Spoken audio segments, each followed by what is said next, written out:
Recently, sightings brought you an extended report on government experiments with saucer-shaped aircraft. We showed you the Avro car, a crude experimental craft first tested in the 1950s. Well, now, newly declassified documents reveal that the military was testing and flying much more sophisticated saucer designs.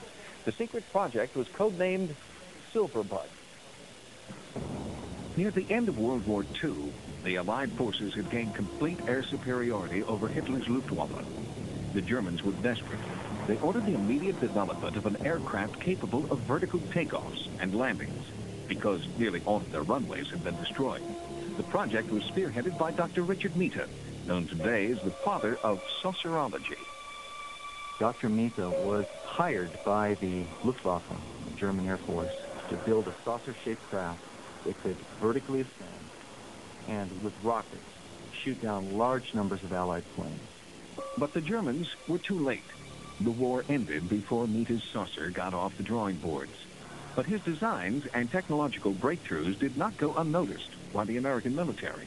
We had large numbers of technical people searching through Germany as they were moving right behind the troops. They began in April of 1945. And they would send back everything they found. And according to Alexander Flex, former Assistant Secretary of the Air Force, German technology wasn't the only thing being shipped to North America. After World War II, Dr. Mita himself began work on a secret aircraft project at A.V. Rowe Aeronautics in Canada. Dr. Mita at A.V. Rowe was working on some of the concepts that were derived from the German experience. And there were certainly saucer-like flying machines. Anybody looking at them could have decided that these were indeed flying saucers. And there is evidence that soon after the war, the United States had also launched a super-secret project to develop vertical flight vehicles. The vertical takeoff and landing programs had a long, long history. We had many, many programs. Among the three services, I counted at least 35. Of those 35 saucer projects, the most highly classified was known by the code name Silverbug. Silverbug saucers were designed to fly 2,300 miles per hour at an altitude of 80,000 feet. These designs, dating from 1955, were not declassified until March of 1995. For over 40 years, America's #1 flying saucer project was top secret. But this flying saucer project was not. In the 1950s, while Project Silverbug was under tight wraps, A.V. Rowe unveiled the Avro car to the public. Was this jerry-rigged flop really the best the brilliant Dr. Mita could create? The Avro car is just a cover. It's a cover story. What was actually built by A.V. Rowe is anybody's guess.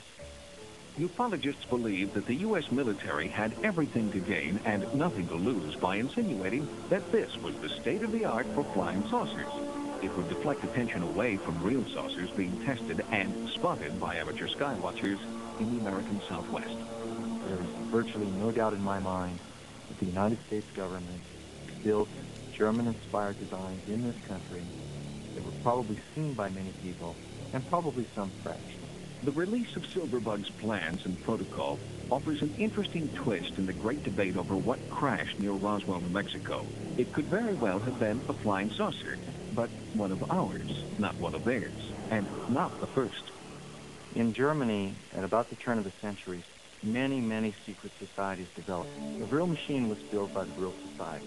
And the Vril saucer was, in turn, based on the instructions left behind by a mysterious ancient cult. These texts were instructions on how to build this interdimensional machine. They've channeled this information from what they thought were extraterrestrials. Built this craft that levitated. The first piloted flight was in 1934, and they knew they had something at that time. It appears that the saucer silhouette will soon be seen in the skies again. This is the Tier 3 minus UAV. It's a state-of-the-art surveillance drone built at the world-famous Lockheed Martin Skunk Works in Palmdale, California. Looking at this aircraft head-on, one can't help but observe that saucers are real.